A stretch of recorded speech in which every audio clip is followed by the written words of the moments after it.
ನಮ್ಮಲ್ಲಿ ಇರಬಾರದ ಒಂದು ಗುಣ ಏನಂತಂದರೆ ಮತ್ಸರ. ಮತ್ಸರ ಎಂದರೆ ಹೊಟ್ಟೆ ಕಿಚ್ಚು. ಇದು ಆರೋಗ್ಯಕರವಾದ ಕಿಚ್ಚಲ್ಲ. ಪರರ ಅಭ್ಯುದಯವನ್ನು ಕಂಡಾಗ ಹಲವರ ಹೊಟ್ಟೆಯಲ್ಲಿ ಅಸಮಾಧಾನದ ಕಿಚ್ಚು ಹೊತ್ತಿಕೊಳ್ಳುತ್ತದೆ. ಇದು ಮನುಷ್ಯನಿಗೆ ಮಾರಕವಾಗಿರುವ ಅರಿಷಡ್ವರ್ಗಗಳಲ್ಲಿ 6ನೇದು. ಇದು ಅನೇಕ ಅನಾಹುತಗಳಿಗೆ ಕಾರಣವಾದದ್ದು. ಕಾಮ, ಕ್ರೋಧ, ಲೋಭ, ಮೋಹ, ಮದಗಳನ್ನು ಬಿಟ್ಟವರುಂಟು.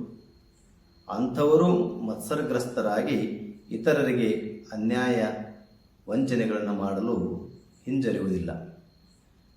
ನಮಗೆಲ್ಲ ಗೊತ್ತಿದೆ ಕತೆ. ಇಬ್ಬರು ತಪಸ್ವಿಗಳು ತಪಸ್ಸಿಗಂತ ಕೂತ್ಕೊಂಡ್ರು. ಇಬ್ಬರು ಭಗವಂತನ ಕುರಿತಾಗಿ ತಪಸ್ಸನ್ನು ಮಾಡ್ತಾ ಇದ್ರು. ಆದರೆ ಒಬ್ಬನಿಗೆ ಇನ್ನೊಬ್ಬನ ಮೇಲೆ ತುಂಬ ಹೊಟ್ಟೆ ಕಿಚ್ಚು ಬಂದುಬಿಟ್ಟಿದೆ. ಅದರ ಪರಿಣಾಮವಾಗಿ ಅವರು ತಪಸ್ಸಿನಲ್ಲಿ ಯಶಸ್ವಿಗಳಾದರೂ ಕೂಡ ಅದರ ಪರಿಣಾಮವನ್ನು ಅನುಭವಿಸುವುದರಲ್ಲಿ ಇಬ್ಬರು ಸ್ವತಂತ್ರ. ಒಬ್ಬ ವ್ಯಕ್ತಿ ಇನ್ನೊಬ್ಬ ವ್ಯಕ್ತಿ ತಪಸ್ಸನ್ನು ಮಾಡ್ತಾ ಇರೋದನ್ನು ಕಂಡು ಕರುತ್ತಾ ಇದ್ದ. ಆದರೂ ಭಗವಂತ ಮೊದಲನೇ ಅವನಿಗೆ ದರ್ಶನವನ್ನು ಕೊಟ್ಟ. ಏನು ವರ ಬೇಕು ಅಂತ ಕೇಳಿದಾಗ ಅವನು ಆ ತಪಸ್ವಿಗಿಂತ ತಾನು ಹೆಚ್ಚು ಶಕ್ತಿಶಾಲಿ ಆಗಬೇಕು ಅಂತ ಇವನ ಮನಸ್ಸಿನಲ್ಲಿ, ಅವನ ಮನಸ್ಸಲ್ಲೂ ಹಾಗೆ ಇವನಿಗಿಂತ ಹೆಚ್ಚು ನಾನು ಶಕ್ತಿಶಾಲಿ ಆಗಬೇಕು ಅಂತ. ಭಗವಂತ ಬಂದು ಏನು ಬರಬೇಕು ಅಂತ ಕೇಳಿದಾಗ ಮೊದಲನೇ ಅವನು ಹೇಳಿದ, ಆ ವ್ಯಕ್ತಿಯನ್ನು ಕೇಳ್ಕೊಂಬ, ಆ ವ್ಯಕ್ತಿ ಏನು ಕೇಳ್ತಾನೋ ಅದರ 2ರಷ್ಟು ನನಗೆ ಅಂತ ಹೇಳಿದ. ಇನ್ನೊಬ್ಬ ವ್ಯಕ್ತಿ ಹತ್ತಿರ ಭಗವಂತ ಹೋದ.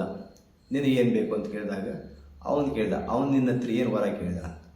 ಆವಾಗ ಈ ತಪಸ್ವಿ ಹೇಳಿದ, ಅವನು ಹೀಗೆ ಕೇಳಿದ್ದಾನೆ, ನಿನಗೆ ನಾನು ಏನು ಕೊಡ್ತೇನೋ ಅದರ 2ರಷ್ಟನ್ನು ನಾನು ನನಗೆ ಕೊಡುವಂತ. ಆವಾಗ ಇವನಲ್ಲಿ ಹೊಟ್ಟೆ ಕಿಚ್ಚು ಎತ್ತು, ಮತ್ಸರ ಭಾವನೆ ಎತ್ತು.